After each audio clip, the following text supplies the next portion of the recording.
আসসালামু আলাইকুম রাহমাতুল্লাহ। ট্রান্সফরমেশন অফ সেন্টেন্সের অত্যন্ত গুরুত্বপূর্ণ ধাপ কমপ্লেক্স থেকে সিম্পল। এই টিউটোরিয়ালটি সবার জন্য বোধগম্য করার জন্য আমরা সমস্ত টিউটোরিয়ালটিকে দুই ভাগে ভাগ করেছি। এখন আমরা পার্ট 2-তে আছি। আমি সবাইকে অনুরোধ করব ভিডিওটি না টেনে শেষ পর্যন্ত দেখার জন্য। তো চলো শুরু করা যাক। কমপ্লেক্স থেকে সিম্পল করার সময় যে নিয়মটি সবথেকে বেশি বার বোর্ডে এসেছে সেটা হচ্ছে ওয়েনের নিয়ম। সো আমরা সেই নিয়মটি দিয়েই আজকে শুরু করব। আমরা এক্সাম্পলের মাধ্যমে করার চেষ্টা করি। When he gets the question he should read it carefully. Yellow colour অংশটুকু ইন্ডিপেন্ডেন্ট ক্লজ। কেন এই অংশটুকু ইন্ডিপেন্ডেন্ট ক্লজ সেটা বোঝার জন্য তোমাকে আমাদের এই টিউটোরিয়ালের প্রথম অংশটুকু দেখতে হবে। এরপরে খেয়াল করো, when he gets the question এই অংশটুকু হচ্ছে ডিপেন্ডেন্ট ক্লজ। এই অংশটুকুকে আমাদের ফ্রেজে রূপান্তরিত করতে হবে। ফ্রেজে রূপান্তরিত করার জন্য আমাদের শুরুতে ক্লজ মার্কার ওয়েন বাদ দিতে হবে। বাদ দেওয়ার পরে আমাদের সাবজেক্টটাকেও বাদ দিতে হবে এবং পরবর্তী যে ভার্ব থাকবে সেই ভার্বের সাথে আইএনজি যুক্ত করতে হবে। এখন এখানে আমাদের ভার্ব আছে গেট, তাহলে আমরা লিখব getting, GETTING, getting the question. Question পাওয়ার পরে হি শুড রিড ইট কেয়ারফুলি, তার উচিত এটাকে সতর্কতার সাথে পড়া। আমরা দ্বিতীয় এক্সাম্পলে যাচ্ছি। ওয়েন উই রিড বুকস, যখন আমরা বই পড়ি, উই ডিসকভার নিউ ওয়ার্ল্ডস, আমরা নতুন বিশ্ব আবিষ্কার করি। এখন এখানে ইয়েলো কালার যে অংশটুকু দেখতে পাচ্ছ এটা হচ্ছে ইন্ডিপেন্ডেন্ট ক্লজ এবং এখানে এই অংশটুকু হচ্ছে ডিপেন্ডেন্ট ক্লজ। সো এই অংশটুকু ডিপেন্ডেন্ট ক্লজ কিভাবে, আমি আবার একটু হিন্টস দিচ্ছি। এই যে আমাদের ক্লজ মার্কার আছে ওয়েন, সিন্স, অ্যাজ, দো, অলদো, এগুলো হচ্ছে ক্লজ মার্কার। এগুলো যে ক্লজটিতে থাকে সেই ক্লজটাকে বলা হয় ডিপেন্ডেন্ট ক্লজ। সো আমরা যখন কমপ্লেক্স সেন্টেন্স থেকে সিম্পল সেন্টেন্সে রূপান্তর করব তখন আমাদের এই ইন্ডিপেন্ডেন্ট ক্লজটিকে চেঞ্জ করার দরকার নেই, শুধু ডিপেন্ডেন্ট ক্লজটিকে ফ্রেজে রূপান্তরিত করতে হবে এই মুহূর্তে। তাহলে ক্লজ মার্কার উঠিয়ে দিব এবং সাবজেক্ট উঠিয়ে দেব এবং পরবর্তী যে ভার্ব আছে সেই ভার্বের সাথে আইএনজি যুক্ত করব। তাহলে কি দাঁড়াবে? Reading books we discover new worlds. আমরা পরবর্তী নিয়মে যাচ্ছি। ওয়েন বা ওয়াইলের পরে যখন পাস্ট কন্টিনিউয়াস টেন্স থাকে, পাস্ট কন্টিনিউয়াস টেন্স থাকলে তখন আমরা সিম্পল করার সময় অ্যাট দ্য টাইম অফ লিখব, তারপরে পসেসিভ লিখব। পসেসিভ লেখার পরে ভার্বের সাথে আইএনজি যোগ করব এবং বাকি অংশ পর্যন্ত লিখে তারপরে ইন্ডিপেন্ডেন্ট ক্লজটি লিখব। খেয়াল করো, দ্যাট নাইট, ওই রাত্রে, ওয়াইল রূপলাল ওয়াজ স্লিপিং, যখন রূপলাল ঘুমাচ্ছিল, হি হার্ড আ নয়েজ, সে একটা শব্দ শুনতে পেল। এখন এখানে হি হার্ড আ নয়েজ এটা একটা ইন্ডিপেন্ডেন্ট ক্লজ। এটা কেন ইন্ডিপেন্ডেন্ট ক্লজ সেটা বোঝার জন্য পার্ট 1 যেটা দেওয়া আছে আমাদের টিউটোরিয়াল পার্ট 1 কমপ্লেক্স থেকে সিম্পলের, সেই টিউটোরিয়ালটা তুমি মন দিয়ে দেখবে ইনশাআল্লাহ। এখন এই অংশটুকু হচ্ছে আমাদের ইন্ডিপেন্ডেন্ট ক্লজ। সো এই অংশটুকু আমাদের চেঞ্জ করার দরকার নেই, এই অংশটুকুকে আমাদের ফ্রেজে রূপান্তরিত করতে হবে। সো ওয়েন বা ওয়াইলের পরে যখন পাস্ট কন্টিনিউয়াস টেন্স থাকে তখন আমাদের অ্যাট দ্য টাইম অফ দিতে হয়। শুরুতে দ্যাট নাইট এই অংশটুকু আছে এটা লিখে তারপরে ওয়েন বা ওয়াইলের পরিবর্তে আমরা লিখব অ্যাট দ্য টাইম অফ। লেখার পরে আমাদের দুইটা ক্লজের সাবজেক্ট যদি ভিন্ন হয় তাহলে আমাদের পসেসিভ লিখতে হবে, আর যদি সাবজেক্ট একই হয় তাহলে পসেসিভ লেখার দরকার নেই। এখন এখানে আছে রূপলাল এবং হি, দুইটা ক্লজের সাবজেক্ট একই ব্যক্তি, তাই আমাদের পসেসিভ লেখার দরকার নেই। সো আমরা লিখব দ্যাট নাইট ওয়েন বা ওয়াইলের পরিবর্তে at the time of, that night at the time of, এরপরে ভার্বের সাথে আইএনজি, অলরেডি আমাদের ভার্বের সাথে আইএনজি দেওয়া আছে। So that night at the time of sleeping, তারপরে আমরা লিখব সাবজেক্ট, এখানে ইন্ডিপেন্ডেন্ট ক্লজটা লিখব। এখন খেয়াল করো, এখানে রূপলালের পরিবর্তে এখানে হি লেখা হয়েছিল, কিন্তু এখানে তো আমরা সিম্পল করার সময় প্রথমে কোনো সাবজেক্ট লিখিনি, তাই হি এর পরিবর্তে আমাদের এই রূপলাল সাবজেক্টটাকে লিখতে হবে। তাহলে লিখব রূপলাল হার্ড আ নয়েজ। তাহলে কি দাঁড়াচ্ছে? That night at the time of sleeping Ruplal hard a noise. ঘুমানোর সময় রূপলাল একটা শব্দ শুনতে পেল। আমাদের পরবর্তী এক্সাম্পলটা দেখো। ওয়ান নাইট, এক রাত্রে, when he was saying his prayer, যখন সে তার প্রার্থনা করছিল, a thief broke into his room, একটা চোর তার রুমে ঢুকে গেল। সো এখানে আমাদের এই হলুদ অংশটুকু ইন্ডিপেন্ডেন্ট ক্লজ, তাই এটা চেঞ্জ করার দরকার নেই। আর এই অংশটুকু হচ্ছে ডিপেন্ডেন্ট ক্লজ, কেননা এই ক্লজের মধ্যে ওয়েন আছে। সো ওয়েন এবং এখানে পাস্ট কন্টিনিউয়াস টেন্স থাকার কারণে আমরা শুরুতে অ্যাট দ্য টাইম অফ লিখব। So one night at the time of, এরপরে পজিটিভ লিখতে হবে নাকি হবে না? যদি দুইটা ক্লজের সাবজেক্ট ভিন্ন হয়, যেমন এখানে লেখা আছে হি আর এখানে লেখা আছে এ থিফ, সো একটা চোর, এখানে চোরটাকে বোঝানো হচ্ছে, আর এখানে হি দিয়ে অ্যাকচুয়ালি বোঝানো হচ্ছে হাজি মোহাম্মদ মহসিনকে। তোমরা যদি ওই বোর্ডটা পড়ো তাহলে বুঝতে পারবে হি দিয়ে এখানে হাজি মোহাম্মদ মহসিনকে বোঝানো হচ্ছে। সো এটার কারণে আমাদের যেটা করতে হবে যে আমাদের পজিটিভ লিখতে হবে। তাহলে অ্যাট দ্য টাইম অফ, তারপরে হি এর পজিটিভ হচ্ছে his, at the time of his saying prayer, মানে তার প্রার্থনা করার সময়, তারপরে আমরা লিখব a thief broke into his room. আমরা এখানে একটু পজ করে আবার ব্যাপারটাকে একটু বোঝানোর চেষ্টা করি। তোমরা এটা খুব ভালো করে পড়বা, পজ করে ভিডিওটা পজ করে রাখবা, পজ করে তারপর এটা দেখবা, দেখার পরে যদি কোনো সমস্যা হয় তাহলে অবশ্যই আমাকে জানাবা। এবং এখান থেকে আমি যদি একটু জিস্ট করি তাহলে আবার বলছি, এই যে আমাদের হলুদ অংশটুকু এটা হচ্ছে ইন্ডিপেন্ডেন্ট ক্লজ। কেন এটা ইন্ডিপেন্ডেন্ট ক্লজ সেটা বোঝার জন্য পার্ট 1টা দেখতে পারো। আর এই অংশটুকু হচ্ছে ডিপেন্ডেন্ট ক্লজ। এটা শর্টকাটে বোঝানোর জন্য আমি বলছি যে এখানে আমাদের ওয়েন বা ক্লজ মার্কার আছে। ক্লজ মার্কার কি সেটাও দেখার জন্য, মানে সেটা বোঝার জন্য তোমরা ভিডিওর পার্ট 1টা দেখতে পারো। সো যে ক্লজে ক্লজ মার্কার থাকে সেটা ডিপেন্ডেন্ট ক্লজ হয়। কমপ্লেক্স সেন্টেন্স থেকে যখন সিম্পল সেন্টেন্স করা হয় তখন এই ইন্ডিপেন্ডেন্ট ক্লজটাকে যেমন আছে তেমনই রাখা হয় এবং এই ডিপেন্ডেন্ট ক্লজটাকে ফ্রেজে রূপান্তরিত করতে হয়। তো ফ্রেজে রূপান্তরিত করার জন্য আমাদের প্রথমে ক্লজ মার্কার উঠিয়ে দিতে হয় এবং সাবজেক্ট উঠিয়ে দিতে হয় এবং পরবর্তী যে ভার্ব থাকে সেই ভার্বের সাথে আইএনজি যুক্ত করতে হয় এবং বাকি অংশ যেমন আছে তেমনই লিখতে হয়। That's all.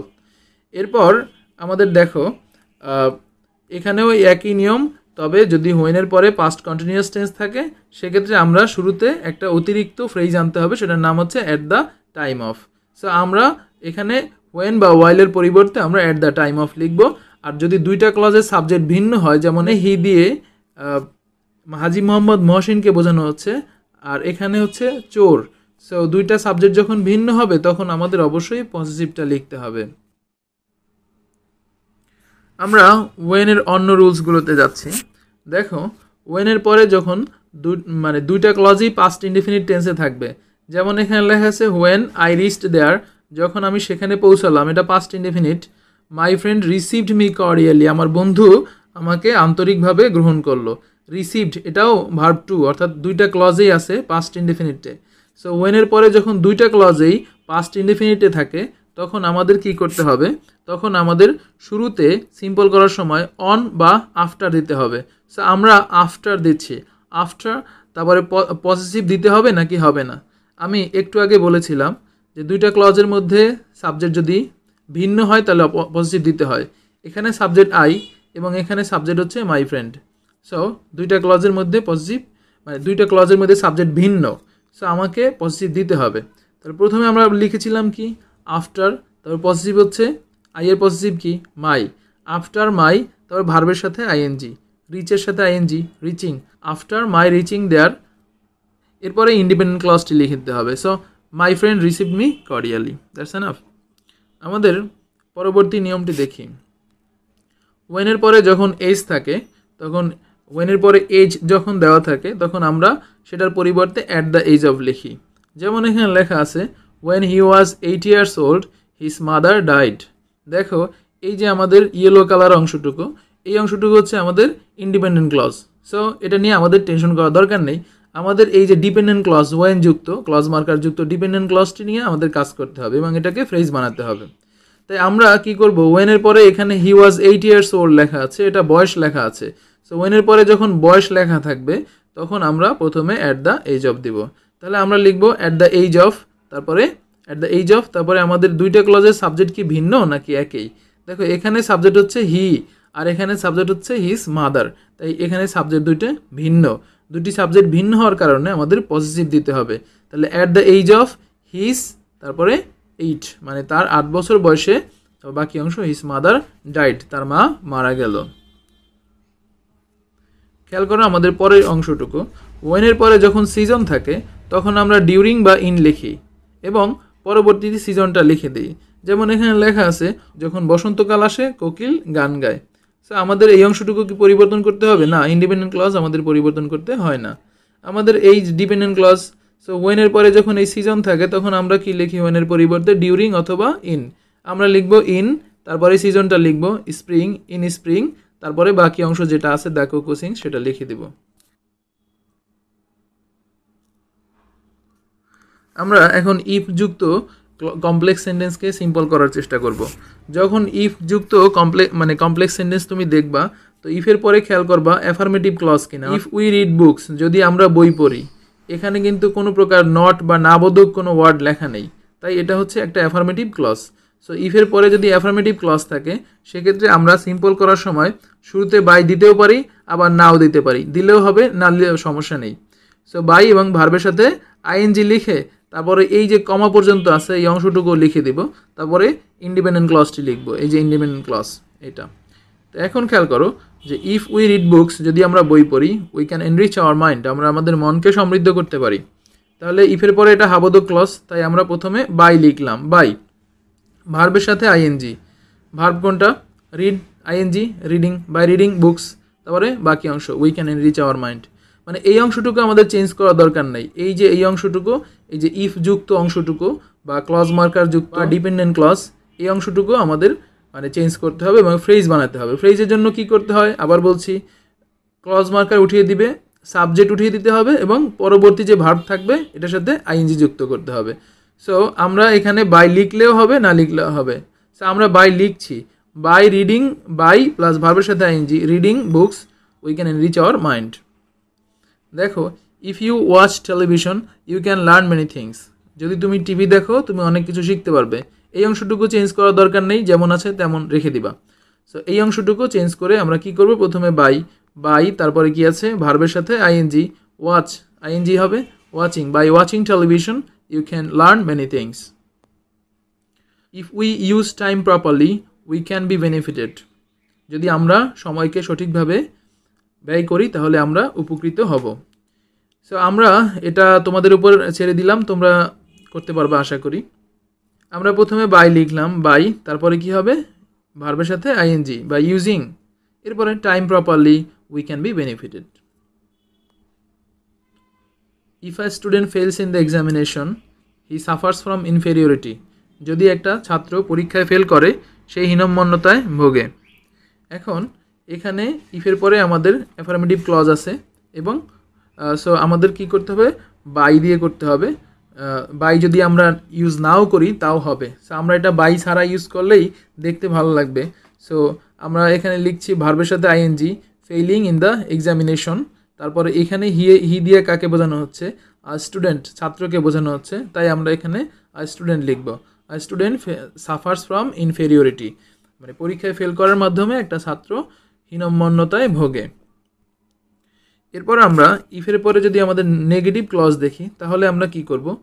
এখানে যেহেতু ইফের পরে অ্যাফার্মেটিভ ক্লজ থাকলে বাই ব্যবহার করেছি, নেগেটিভ ক্লজ থাকলে আমরা উইদাউট ব্যবহার করব এবং উইদাউট ব্যবহার করতেই হবে, না হলে হবে না। দেখো, no one can receive any rewards unless he works hard, কেউ কোনো পুরস্কার গ্রহণ করতে পারে না বা পুরস্কার পায় না যদি না সে কঠোর পরিশ্রম করে। এখন খেয়াল করো, এইখানে আমরা সব জায়গায় যেহেতু শেষে দিয়েছি, মানে ইয়েলো কালারটা সব জায়গায় শেষে ছিল, অর্থাৎ সব জায়গায় এতক্ষণ যতগুলো প্র্যাকটিস করিয়েছি সব জায়গায় আমাদের এই যে ইন্ডিপেন্ডেন্ট ক্লজটা শেষে ছিল, এখানে ইন্ডিপেন্ডেন্ট ক্লজটা শুরুতে আসছে। সো আমরা এইটা শুরুতেই লিখব। No one can receive any rewards যেমনটা আছে এভাবেই লিখব। এবারে আনলেসের পরিবর্তে আমরা উইদাউট লিখে দিব। সো উইদাউট, তারপর ভার্বের সাথে আইএনজি, ভার্ব আছে কোনটা? ওয়ার্কস, সো এটার সাথে আইএনজি যোগ করব, working, without working hard. So no one can receive any rewards without working hard, right? Enough. আমাদের এখন নিয়ম হচ্ছে সো দ্যাট। কমপ্লেক্সে যদি সো দ্যাট থাকে তাহলে সিম্পলে আমরা টু অথবা in order to plus verb one লিখব। আবার বলছি, কমপ্লেক্সে যদি সো দ্যাট থাকে তাহলে আমরা সিম্পলে টু অথবা in order to plus verb one লিখব। যেমন so a student should be aware of studying regularly and attentively. তাই কোনো ছাত্রকে সচেতন হতে হবে রেগুলারলি পড়াশোনা করার ব্যাপারে এবং অ্যাটেন্টিভলি মনোযোগ সহকারে পড়াশোনার ব্যাপারে। সো দ্যাট, এই সো দ্যাটের জায়গায় আমরা কি লিখব? টু। আমরা টু লিখলাম, অথবা ইন অর্ডার টু, তুমি যে কোনো একটা লিখতে পারো। সো আমরা টু লিখলাম, টু। এরপরে ভার্ব ওয়ান, হি, এটা তো ভার্ব না। তারপরে ক্যান, এটা ভার্ব, ঠিক আছে, এটা মডাল অক্সিলারি ভার্ব, কিন্তু ভার্ব ওয়ান হচ্ছে এই যে ডু। তাহলে আমরা এখানে সো দ্যাটের পরিবর্তে টু, তারপর লিখব do, to do well in the examination. আমরা পরের এক্সাম্পলটা দেখি। This quality highly motivates a man so that he can sacrifice his life for the country. এই কোয়ালিটি বা গুণটা একজন মানুষকে বা কোনো মানুষকে অনেক বেশি অনুপ্রাণিত করে, যাতে করে সে তার জীবনটাই স্যাক্রিফাইস করে দিতে পারে দেশের জন্য। সো এখানে আমরা এই অংশটুকু, অর্থাৎ এই অংশটুকু হচ্ছে ইন্ডিপেন্ডেন্ট ক্লজ, এই পর্যন্ত লিখবো। লেখার পরে আমাদের সো দ্যাটের পরিবর্তে আমরা লিখব টু, তারপরে verb one sacrifice, to sacrifice his life for the country. Next one দেখো, যদি আমাদের কমপ্লেক্স সেন্টেন্সে দো অল দো থাকে, সেক্ষেত্রে সিম্পল করার জন্য আমাদের ইনস্পাইট অফ লিখতে হয়, অথবা ডিসপাইট। প্রিয় শিক্ষার্থীরা, তোমরা কখনোই ডিসপাইটের পরে অফ লিখবা না। যদি ইনস্পাইট অফ লেখো তাহলে লিখবা, আর যদি ডিসপাইট লেখো সেক্ষেত্রে ডিসপাইট লিখবা, বাট অফ লিখবা না। এরপরে যদি সাবজেক্ট দুটি ভিন্ন হয় তাহলে অবশ্যই পজিটিভ দিবা, আর সাবজেক্ট ভিন্ন না হলে মানে পজিটিভ দেওয়ার দরকার নেই, তবে ভার্বের সাথে আইএনজি দিয়ে করবা। যেমন এক্সাম্পলটা দেখো, দো it is a blessing it has dark sides. It has dark sides, এটা হচ্ছে আমাদের ইন্ডিপেন্ডেন্ট ক্লজ। কেন এটা ইন্ডিপেন্ডেন্ট ক্লজ সেটা বোঝার জন্য মানে আমাদের এই টিউটোরিয়ালের পার্ট ওয়ানটা ভালো করে দেখা উচিত তোমাদের। সো ইন্ডিপেন্ডেন্ট ক্লজ আমাদের এখানে ইয়েলো কালার দেওয়া আছে, এই অংশটা আমরা কি করব? অপরিবর্তিত রাখবো, আর এই অংশটুকু আমাদের ফ্রেজে রূপান্তরিত করতে হবে। তাই আমরা এই অংশটুকুকে ফ্রেজে রূপান্তরিত করার জন্য সো দো অল দো যদি আমাদের থাকে, শুরুতে আমরা কি করব? ইনস্পাইট অফ দিব। তা আমরা ইনস্পাইট অফ লিখলাম। এরপরে সাবজেক্ট দুইটা যেহেতু একই, এখানেও ইট এখানেও ইট, তাই আমাদের আর পসিভ লিখতে হলো না। সো ইনস্পাইট অফ, এবারে ভার্বের সাথে আইএনজি। খেয়াল করো এখানে লেখা আছে ইজ। সো ইজের সাথে কখনো তুমি আইএনজি কোনো পরীক্ষায় বা কোনো বইয়ে কোনো খাতায় দেখোনি। So am is are was were যদি থাকে, নিয়মটা হচ্ছে এরকম, am is are was were এগুলো থাকলে বিং হয়, বিইআইএনজি। আর যদি হ্যাভ হ্যাজ হ্যাড থাকে তাহলে হ্যাভিং হয়। তাহলে এখানে আমি কি লিখব? বিং। তাহলে শুরুতে কি লিখছিলাম? দো অল দোর পরিবর্তে ইনস্পাইট অফ, তারপরে ভার্বের সাথে আইএনজি, অর্থাৎ am is are was were থাকলে being, in spite of being a blessing, বাকি অংশ ইট হ্যাজ ডার্ক সাইডস, এর রয়েছে খারাপ দিক। এটা একটা আশীর্বাদ হওয়া সত্ত্বেও এর অনেক খারাপ দিক রয়েছে। বা সো আমরা স্টুডেন্টে যাচ্ছি। দেখো আমাদের যদি রিলেটিভ প্রোনাউন থাকে, এখন যারা এই টিউটোরিয়ালটা প্রথমবার দেখছো তারা হয়তো জানো না যে রিলেটিভ প্রোনাউন কি। রিলেটিভ প্রোনাউন হচ্ছে হু, হুইচ, দ্যাট, এই তিনটা ওয়ার্ডকে আমরা বলি রিলেটিভ প্রোনাউন গ্রামাটিক্যাল ভাষায়। তো রিলেটিভ প্রোনাউন কি এবং এটা কোথায় লাগে এটা বোঝার জন্য আমাদের মানে এই টিউটোরিয়ালের প্রথম অংশটা দেখা দরকার, তোমরা সেই অংশটা দেখবে। এখন দেখো রিলেটিভ প্রোনাউনের পরে যদি ভার্ব ওয়ান থাকে, সেক্ষেত্রে আমাদের কি করতে হয়? রিলেটিভ প্রোনাউনটা উঠিয়ে দিতে হয় এবং ভার্ব ওয়ানের সাথে আইএনজি যুক্ত করতে হয়। The man who takes bribe is next to devil. যে ব্যক্তি ঘুষ নেয় শয়তানের পরেই তার অবস্থান। এখন এখানে আমাদের দেখো এখানে রিলেটিভ প্রোনাউন আছে হু, সো এটা আমাদের উঠিয়ে দিতে হবে, এলিমিনেট মানে দূর করা। সো রিলেটিভ প্রোনাউনটা উঠিয়ে দিলাম, আর টেক্স এই ভার্বের সাথে আইএনজি যোগ করলাম, তাহলে কি দাঁড়ালো? দ্য ম্যান, রিলেটিভ প্রোনাউন বাদ, taking, the man taking bribe is next to devil. শেষ। এখন আমরা এই অংশটুকু শিখব এবং এই অংশটুকু খুবই যতগুলো নিয়ম করেছো তার মধ্যে থেকে একটু ভিন্ন। এই অংশটুকু বোঝার জন্য আমি তোমাদেরকে বলবো যে তোমরা অর্থের উপর গুরুত্ব দাও রুলসের চেয়ে। সো এখানে লেখা আছে শি হেল্পড, সে সাহায্য করলো, দোজ হু ওয়ার হেল্পলেস, যারা ছিল অসহায়। তাহলে সে সাহায্য করলো তাদেরকে যারা ছিল অসহায়। এক কথায় আমরা কি বলি? সে অসহায়দের সাহায্য করলো। তাহলে আমরা কি করব? যে শি হেল্পড, এরপরে আমরা আর্টিকেল লিখব। আর্টিকেল তো এখানে দেওয়া নেই, কিন্তু এখানে আমরা অসহায় একটা শ্রেণী মানুষ বোঝানো হচ্ছে, এই জন্য আমরা দা লিখব। শি হেল্পড দ্য অ্যাডজেক্টিভ লিখব হেল্পলেস, সে সাহায্য করলো অসহায়দের। এবারে নাউন, নাউন এখানে দেওয়া নেই, আমরা নাউন পিপল ধরে নিচ্ছি, কারণ অসহায় লোকজন, লোকজনই তো অসহায়, সো তাদের ইংরেজি হচ্ছে পিপল, লোকজন, অসহায় লোকজন, লোকজন ইংরেজি people. She helped the helpless people. এরপর খেয়াল করো, দ্য পিপল হু আর পোর, লোকজন যারা কিনা গরিব, cannot afford to take a balanced diet, তারা মানে একটা ব্যালেন্সড ডায়েট বা সুষম খাবার খেতে পারে না, বা সুষম খাবার আসলে জোগাড় করতেই পারে না। তো সেক্ষেত্রে আমরা কি করব, দেখো এখানে আমাদের রিলেটিভ প্রোনাউন আছে হু, এই যে হু থাকলে এবং বি ভার্ব আছে, এই যে এমিজার বি ভার্ব, এবং অ্যাডজেক্টিভ আছে, অ্যাডজেক্টিভ হচ্ছে পোর। সো এরকম থাকলে আমাদের কি করতে হবে, দেখো দ্য পিপল হু আর পোর, লোকজন যারা কিনা গরিব, এক কথায় কি বলে গরিব লোকজন। তো গরিব লোকজন ইংরেজিটা আমরা কিভাবে লিখতে পারি, প্রথমে আমরা আর্টিকেল লিখতে পারি, তারপরে অ্যাডজেক্টিভ লিখতে পারি, অ্যাডজেক্টিভ হচ্ছে পোর, দ্য পোর, এরপরে আমাদের নাউন লিখতে হবে পিপল, দ্য পোর পিপল, তারপরে এই যে বাকি অংশ cannot afford to take A balance diet, অর্থাৎ সুষম খাবার জোগাড় করতে পারে না। Enough. Thank you for watching this video. I hope you will make the best use of this video lesson. If you think you have been helped, please consider subscribing to this channel. For more videos like this, please hit the bell icon so that you can get notification every time I post a new awesome video. For any query, write to me in the comment section below. Also, share this video with your friends and acquaintances. Always believe that you are awesome. Best of luck.